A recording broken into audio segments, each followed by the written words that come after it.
제21장.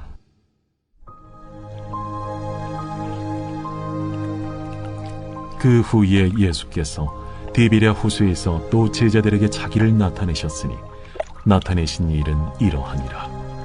시몬 베드로와 디두모라 하는 도마와 갈릴리 가나 사람 나다나엘과 세베대의 아들들과 또 다른 제자 둘이 함께 있더니 시몬 베드로가 나는 물고기 잡으러 가노라.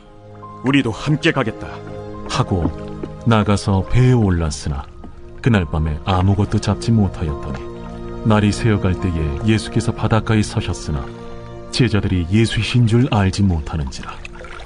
얘들아, 너희에게 고기가 있느냐? 없나이다. 그물을 배 오른편에 던지라. 그리하면 잡으리라 하시니 이에 던졌더니 물고기가 많아 그물을 들 수 없더라. 예수께서 사랑하시는 그 제자가 베드로에게 이르되 주님이시라. 시몬 베드로가 벗고 있다가 주님이라 하는 말을 듣고 겉옷을 두른 후에 바다로 뛰어내리더라. 다른 제자들은 육지에서 거리가 불과 한 50칸쯤 되므로 작은 배를 타고 물고기 든 그물을 끌고 와서 육지에 올라보니 숯불이 있는데 그 위에 생선이 놓였고 떡도 있더라. 지금 잡은 생선을 좀 가져오라. 시몬 베드로가 올라가서 그물을 육지에 끌어올리니 가득히 찬 큰 물고기가 153마리라. 이같이 많으나 그물이 찢어지지 아니하였더라. 와서 조반을 먹으라. 제자들이 주님이신 줄 아는 고로 당신이 누구냐 감히 묻는 자가 없더라. 예수께서 가셔서 떡을 가져다가 그들에게 주시고 생선도 그와 같이 하시니라. 이것은 예수께서 죽은 자 가운데서 살아나신 후에 세 번째로 제자들에게 나타나신 것이라. 그들이 요한복음 20장까지의 말씀을 우리가 보았습니다. 그리고 30절, 31절 말씀을 통하여서 요한복음의 모든 복음의 내용은 충분히 설명되었고 또 아름답게 영적인 매듭이 잘 메어졌다라고 하는 것을 알 수가 있습니다. 예수 그리스도의 부활, 또 그리고 부활의 증언자들의 스토리까지 분명히 복음에 관련한 모든 내용들이 기록되었습니다. 그런 점에서 20장까지로도 충분히 오늘 복음서 말씀은 끝이 날 수 있다고 보여집니다. 그리고 실제로 요한복음의 기자인 요한은 20장으로 끝낼 마음도 없잖아 있었을 법합니다. 21장의 내용을 읽어보면 꼭 부록 같다는 느낌이 듭니다. 그런 점에서 오늘 21장의 본문의 내용은 제자 공동체 안에 또 혹은 교회 공동체 안에 주님께서 말씀하기를 원하셨던 또 사도 요한을 통해서 우리에게 전해주기를 원하셨던 그러한 첨언된 하나님의 은혜의 내용들을 볼 수 있습니다. 무엇에 관한 메시지를 주로 말씀하고 있을까요? 회복에 관한 메시지입니다. 그리고 더불어 예수 그리스도를 만난 자들의 삶에 누릴 수 있는 감격과 기쁨이 무엇인지를 분명하게 말씀해주고 있는 내용으로도 볼 수 있을 것입니다. 분명히 예수님은 부활하셨습니다. 그리고 그 부활의 사건을 경험한 지체들의 삶 속에는 그 세상의 무엇으로도 설명할 수 없는 감격이 있었다는 것이죠. 예수님의 삶이 십자가의 죽음으로만 끝났다면 경험해 볼 수 없었던 예수 그리스도께서 부활하심으로 영원한 생명 되시기에 우리에게 소망을 가질 수 있는 은혜의 선포가 오늘 말씀을 통하여 기록되어져 있습니다. 그러면 오늘 부활의 주님으로 인하여서 오늘 제자 공동체가 누리게 된 그런 회복과 감격의 내용은 무엇이었을까요? 우리 1절 말씀을 다시 보시겠습니다. 같이 한번 읽겠습니다. 그 뒤에 예수께서 디베랴 바다에서 다시 제자들에게 자기를 나타내셨는데 그가 나타나신 경위는 이러하다. 여러분, 성경은 예수님의 부활에 관해서만 말씀하고 있지 않습니다. 예수님이 부활하셨다는 그 사실은 나타나심으로 증명되었습니다. 그러니까 예수님의 부활하신 것을 목격한 증인이 있다는 것이죠. 예수 그리스도의 십자가 사건은 기독교 신앙에 있어서 중심에 있다고 말할 수 있습니다. 그런데 예수님의 십자가 사건이 그저 십자가 사건으로만 끝났다면 복음이 그렇게 힘있게 또 능력있게 전하여지지도 않았을 것입니다. 오늘 예수 그리스도의 복음에 증인된 사람은 다 무엇을 경험한 사람들이라고 볼 수 있습니까? 예수 그리스도의 부활하심, 곧 예수 그리스도께서 나타나 주셔서 내가 경험한 예수 그리스도, 다시 사신 주님을 만난 그 은혜를 가진 자들에게 주님께서 허락하신 이 은혜로 복음이 힘있게 전하여지게 하셨다는 것을 성경은 우리에게 말씀합니다. 하나님의 사랑은 나타난 사랑입니다. 하나님의 사랑은 어떤 사랑이라고요? 나타난 사랑입니다. 요한일서에서 분명히 말씀하죠. 4장 9절 말씀에 보면 하나님의 사랑이 우리에게 이렇게 나타난 바 되었으니 하나님이 자기의 독생자를 세상에 보내심은 그로 말미암아 우리를 살리려 하심이라. 예수 그리스도께서 부활하신 것도, 부활의 주님이 우리를 나타나 만나 주시는 것도 저와 여러분으로 하여금 살게 하시기 위한 생명의 역사다라고 하는 것을 분명히 말씀합니다. 예수 그리스도의 부활을 경험한 사람, 그리고 그 부활의 주님을 다시 만나 기쁨과 감격으로 살아가는 사람들에게는 생명력 넘치는 은혜가 있다는 것을 성경이 말씀하고 있는 것이죠. 이런 회복의 역사와 생명의 역사는 단지 예수님의 제자로 따라다녔던 최초의 제자들에게만 있었던 사건은 아닙니다. 우리가 잘 알고 있는 사도 바울의 삶의 경우 그 나타나신 주님을 경험함으로 그 인생이 얼마나 달라졌는지는 우리가 잘 알고 있는 바입니다. 다메섹에 예수님을 믿는 무리를 잡으러 가던 사울이 빛 가운데 나타나신 예수 그리스도를 만나게 되었습니다. 주님의 나타나심을 경험했고 그분의 음성을 들었고 또 그분이 사울의 삶 가운데 행하신 그 권능과 기적의 역사를 부인할 수 없을 만큼 실제적인 사건이 되었을 때, 그리고 약속하신 성령님의 임재하심을 통해서 그의 삶에 이전에 없었던 영적인 체험을 하고 난 뒤에 그의 삶 가운데 이전의 가치들이 다 배설물처럼 여기게 되어지는 은혜의 역사가 있더라는 것이죠. 이런 놀라운 회복의 역사와 온전한 구원의 역사는 주님의 나타나심을 통하여서 이루어지더라는 것입니다. 그런 점에서 초대교회 성도들이 부활의 주님을 나의 주로 고백할 수 있었던 것은 어떤 교리나 인간적인 방편에 의한 전도에 의한 것이 아니었습니다. 예수 그리스도의 나타나심에 대한 실제적인 사건이 이들에게 경험되었고 그것을 경험한 증인들을 통해서 복음은 힘있게 나타나고 증거되었다라고 말할 수 있다는 것입니다. 사도 바울이 고린도전서에서 이런 고백을 합니다.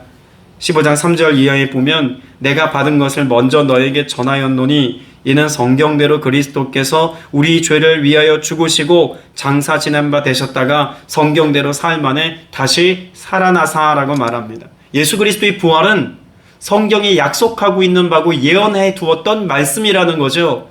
그것이 예수님을 통하여 성취되었다라고 증언하고 있는 겁니다.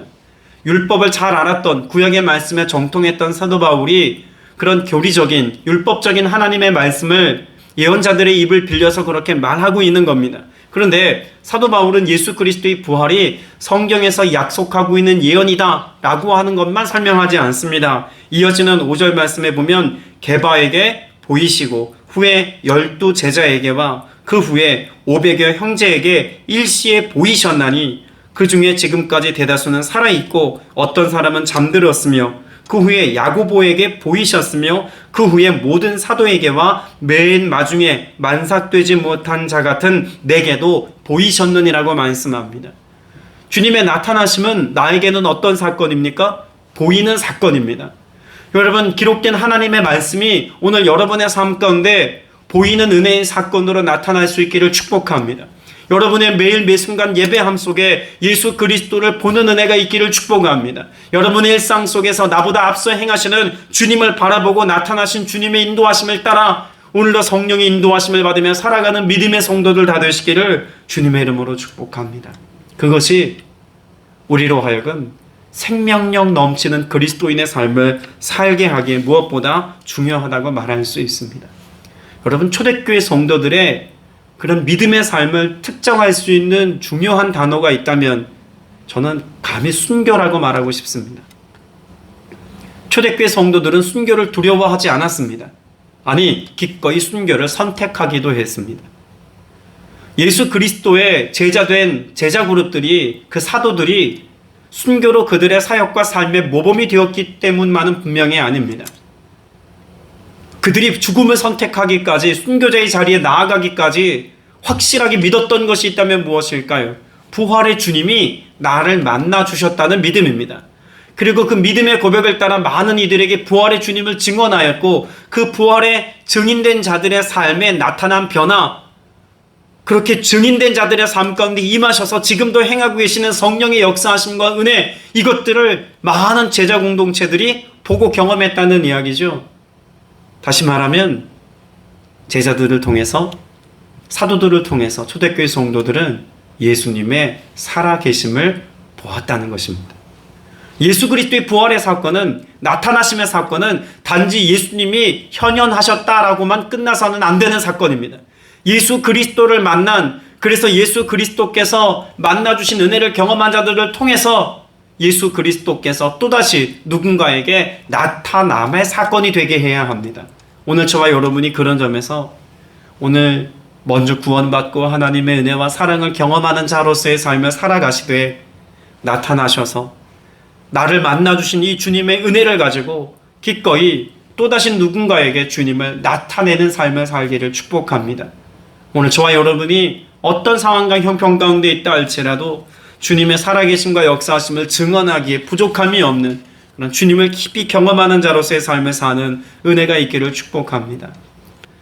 오늘 저와 여러분이 하나님의 말씀을 대할 때 단지 학문적인 혹은 내 삶에 좀 더 나은 삶을 살아가는 지침 정도로 여길 것이 아니라 이 말씀이 살아계셔서 이 말씀이 오늘 내 영혼과 내 삶을 뒤바꿔 놓을 수 있을 만큼 깊은 주님과의 영적인 만남의 통로가 되어서 주님을 만날 때 비로소 우리의 삶에 변화가 있고 회복이 있다는 것을 깨닫게 되시길 축복합니다.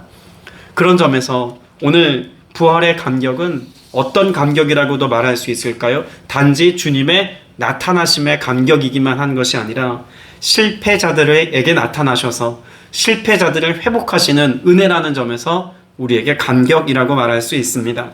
3절 말씀에 보면 실패한 베드로의 고백을 들을 수 있습니다.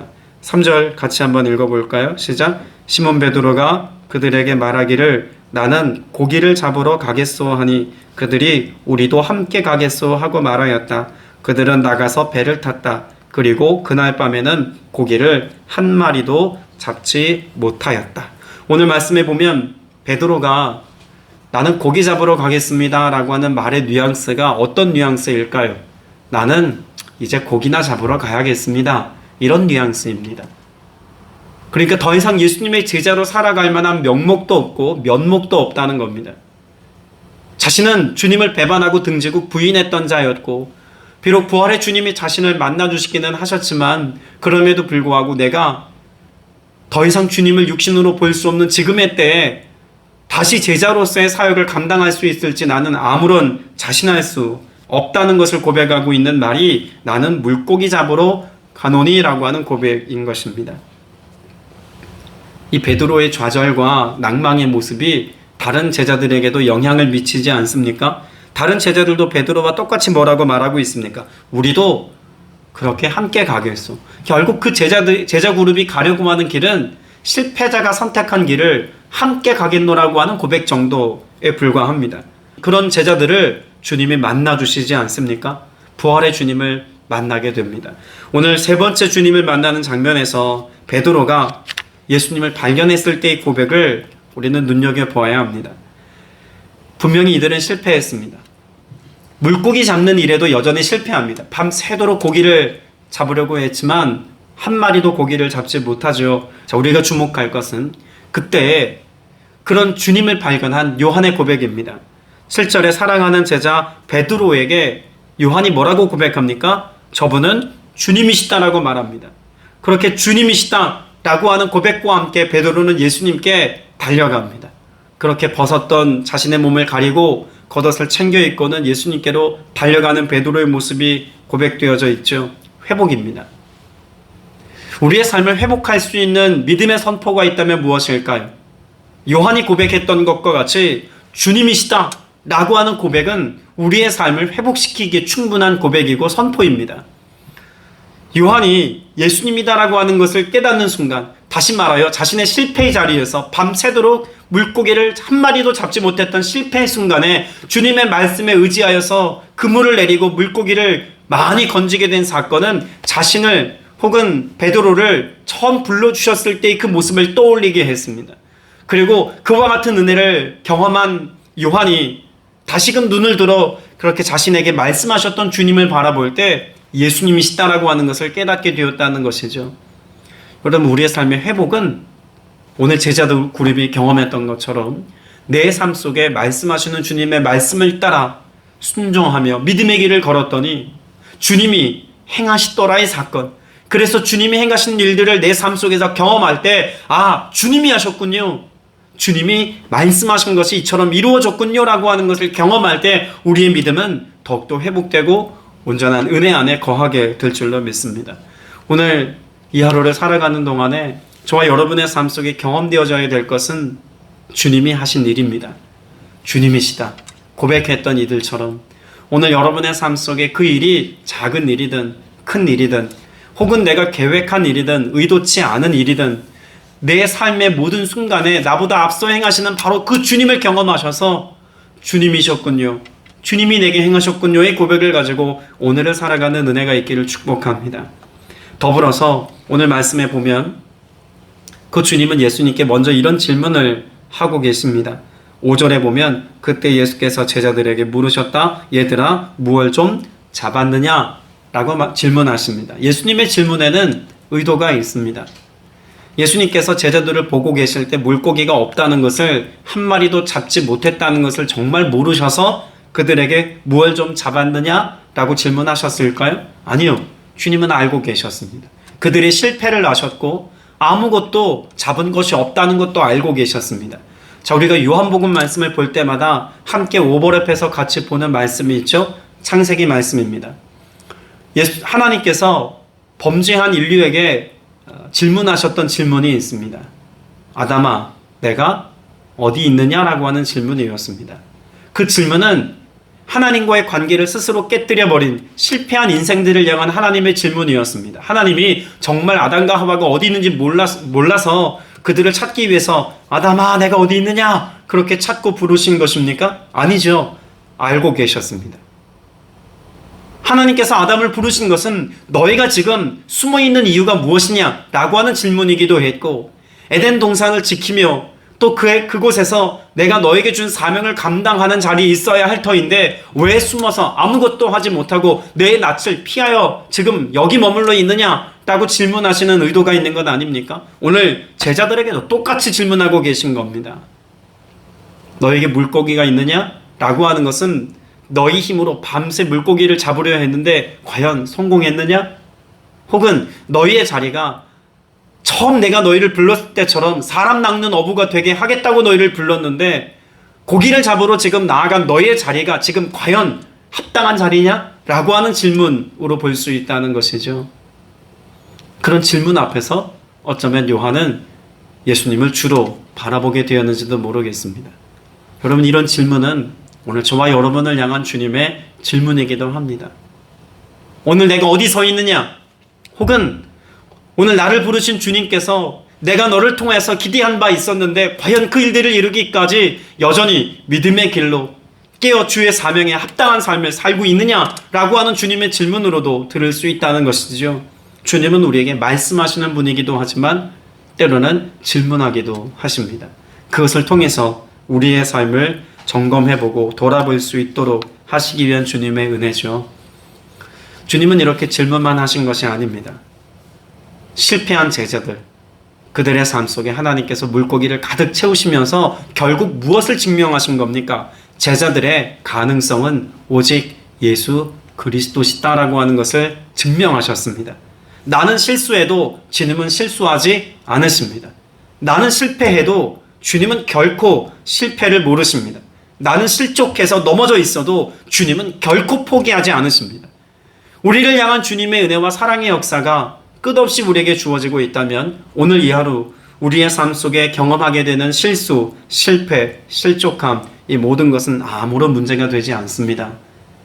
그렇게 주님이 우리를 찾아와 우리를 만나주시고 약속하신 성령으로 오늘 우리의 삶을 뒤덮어 주실 때 그 충만한 은혜 안에서 오늘을 우리가 성공하며 복된 형통의 삶을 이어가는 은혜 안에 거하게 될 줄로 믿습니다. 바라기는 오늘 여러분의 삶을 회복시키시고 다시 솟아있게 하시는 생명의 주님을 여러분 경험하셔서 주님이 예비하신 그 좋은 것들을 은혜로 풍성히 누릴 수 있기를 주님의 이름으로 축복합니다. 오늘 말씀 9절에 보면 그들이 땅에 올라와 보니 이미 숯불은 피워 있었고 그 위에 생선도 놓여 있었으며 빵도 있었습니다.